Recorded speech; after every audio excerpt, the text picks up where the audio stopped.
Good day, everyone. Today we're going to talk about parables, and those parables are the parable of the talents, the last seed, the prodigal son, and the good Samaritan. So, first, let us have the parable of the talents. One day, Jesus told a story to teach people to use their gifts. A man was going on a long journey. He called his servants to ask them to take care of his things while he was gone.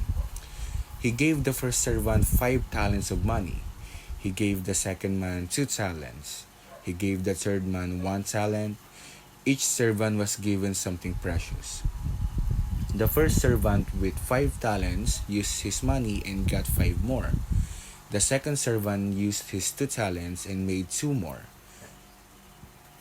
The third servant dug a hole and hid the talent. He was afraid of losing it. When the master returned, he was very happy with the first 2 servants.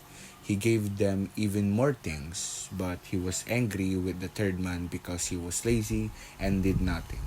The third servant left with nothing. And now let's proceed to our next parable, which is the last seat. The parable of the lowest seat or last seat is also known as the parable of honor. Place of honor, take the lowest seat and lowest seat at the feast. This parable is included in one gospel, the book of Luke, chapter 14, verse 7 to 14. This parable was directed to how invited guests would pick the places of honor at the table. Jesus says, when you're invited of any man to a wedding, do not sit down in the highest place. Perhaps a more honorable man than you has also been invited. It is possible that the one who invited you or call you to him and then tells you to give this more honorable man the highest place, then you would with shame and embarrassment take the lowest place at the table. When you're invited to a special event, go to the lowest place. When the one who invited you comes and tells you, friend, go up higher, then shall you. Have a good opinion from those that are in the group. Whosoever exalts himself shall be brought to a low state or be humbled. The one that is already humbled shall be exalted. Jesus said to the host, when you make a dinner or a supper, do not call your friends or your brothers or kinsmen or your rich neighbors so that they also invite you as a payback. When you make a feast, call the poor, the maimed, the lame, the blind, and you shall be blessed. This is because they cannot pay you back with an invite. You shall be paid back for your kindness at the resurrection of the just. Now let's move on to our next parable, which is the prodigal son. The parable of the prodigal son, also known as the parable of the 2 brothers, lost son, loving father, or of the forgiving father, is one of the parables of Jesus in the Bible, appearing in Luke chapter 5, verse 11 to 32. A man had 2 sons. One of the sons asked his father to give him the inheritance that he would have gotten when his father died. The father gave his son his inheritance. A few days after he got the money, the son took the money and went to a distant country. The son wasted all his money in wild living. After a while, the son learned that he had spent all the money he had and he was poor. The son got a job taking care of swine pigs. He was so poor and hungry that he wanted to eat the pig's food.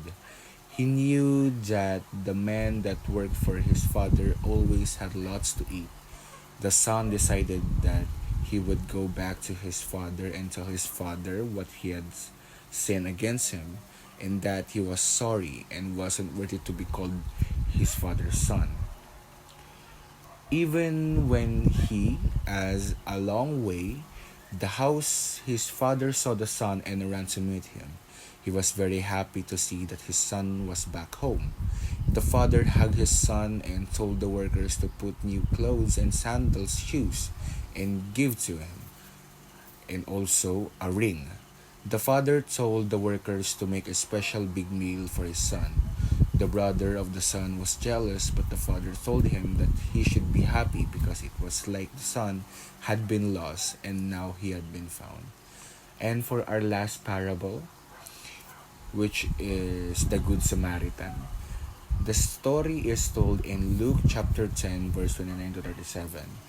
A man going from Jerusalem to Jericho is attacked by robbers who strip him and beat him. A priest and a Levite pass by without helping him, but a Samaritan stops and cares for him. A man travels from Jerusalem to Jericho. As he walked, he was attacked by robbers. They stripped him of his clothes, beat him severely, and left him very badly injured at the side of the road. A while later, a priest happened to be going down the same road. He saw the injured man and crossed over to the side of the street. He walked away without offering the man any help. A little later, another religious leader also walked down the same road. Like the priest, he saw the injured man but made no effort to come to his aid. The leader carried on walking, leaving the man by the side of the road. But then a Samaritan walked down the road.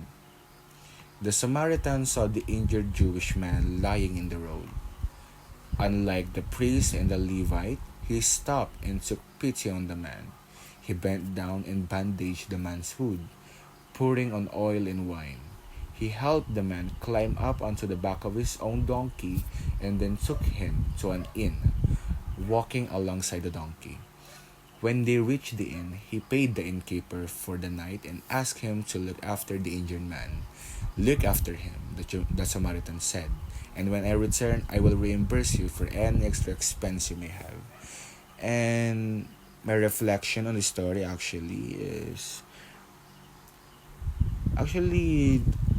these three parables written by Luke and Matthew, it gives a message that as a child of God, we should use our talent and work rather than being lazy and nothing, or actually not even using it. Also, being humble, being kind, and God will always love us even though we've abandoned Him, and always ready to welcome us back with a hug. And for my analysis, we can apply the moral philosophical criticism in this literature. Actually, it focused on the parables that has moral and ethical lessons after you read the scriptural text.